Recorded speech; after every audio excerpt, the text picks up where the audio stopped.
Let's move forward into online dues renewal. I want to invite Matt Caruth, our Vista Division Director, to share some of the tips from a high level. Let's entertain a few questions.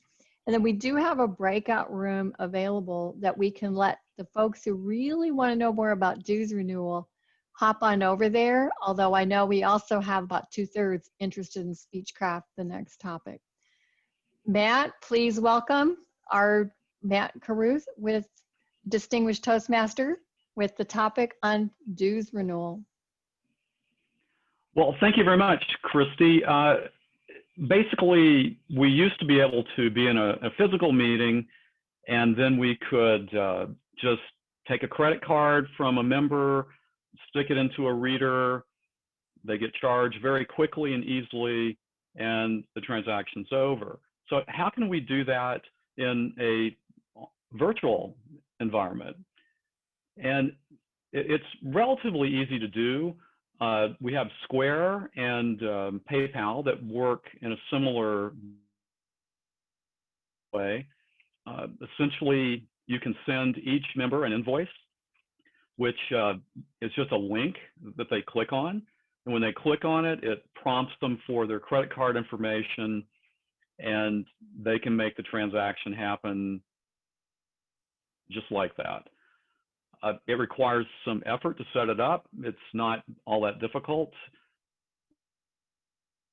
Basically, you have to link your bank account to the Square system or PayPal.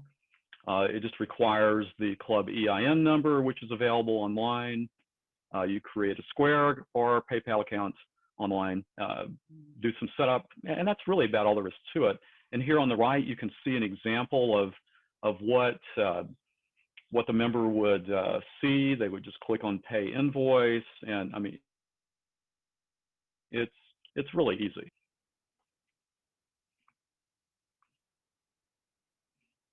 And you can move to the next slide, I guess. Okay. PayPal, it's the same approach. They get the customized invoice, they click on a link, they get prompted for the credit card information, really very much the same. And I think a lot of our club officers can find themselves just kind of fumbling around at times because they're not sure how to proceed. It's a little awkward to call people on the phone and ask them for credit card or whatever. And this just makes it easy. You can just send invoices to everybody in the club. They click on the link and they can take care of it. Next slide.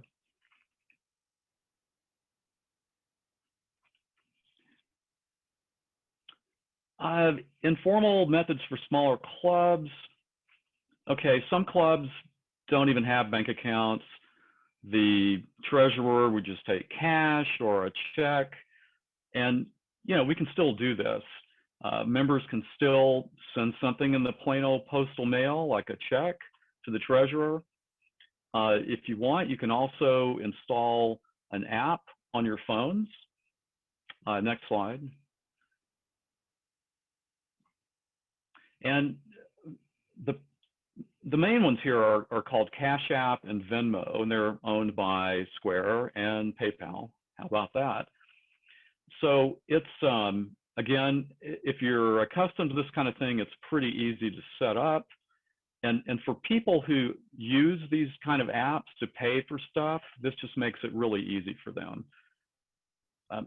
Some member bases are familiar with this and like it. Some have never heard of it. But again, it's an option here that you can use, and it can help you get those last few payments. It's certainly worth some effort.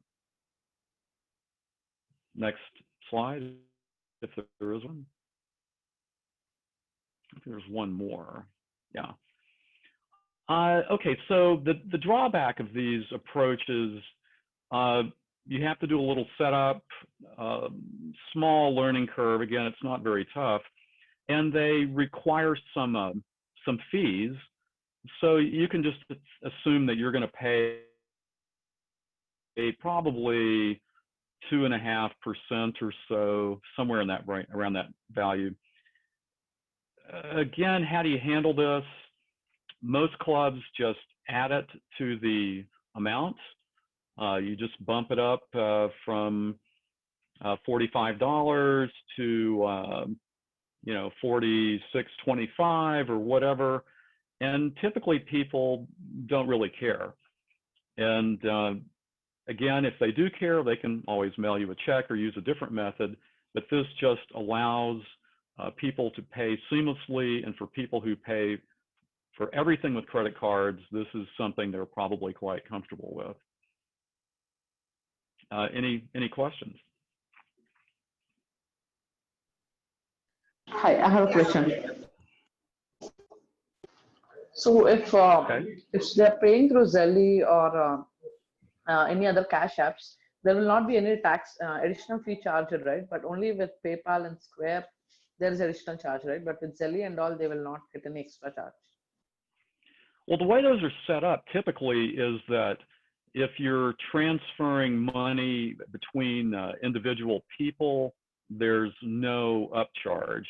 But if you're transferring between business entities, they do have some kind of a similar charge structure. Okay, thank you.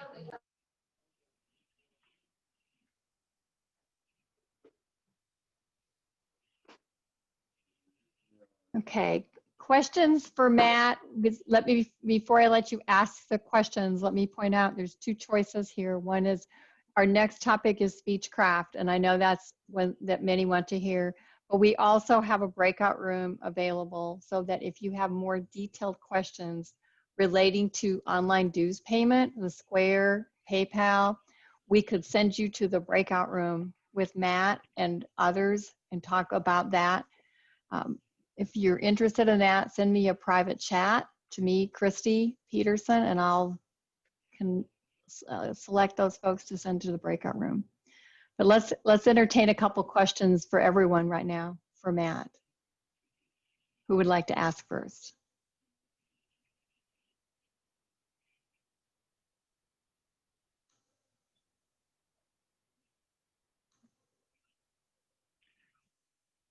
Yes, maybe you Go cover ahead. this. I'm not so sure, Matt. Is there any additional fee if we use Square or the service that you just demo? There's no additional fee other than the published fees. Were you thinking of a different kind of fee? Yes, if we use the Square or anything that we send them the link and ask them for information, right? Do we have to pay 3%? I don't remember how much for those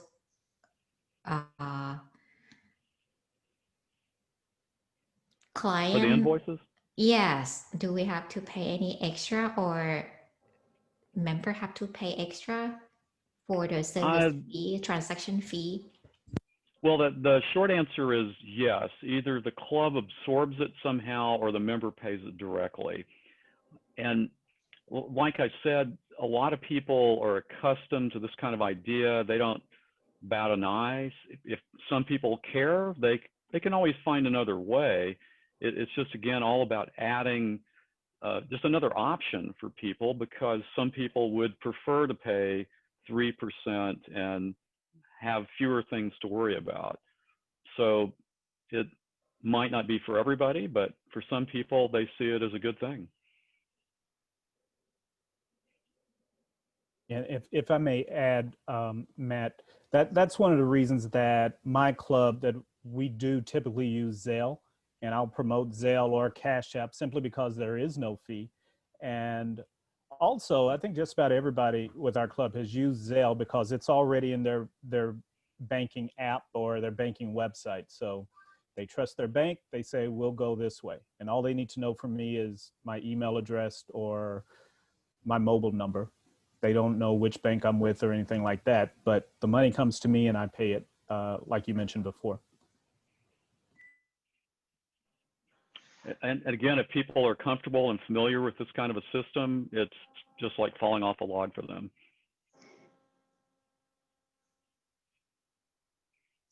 So the good news is that this is becoming much more common, that we're using our phones and our smart apps to use our banking features, where in the past you said we would hand over the physical check. That would be the norm. Okay, well,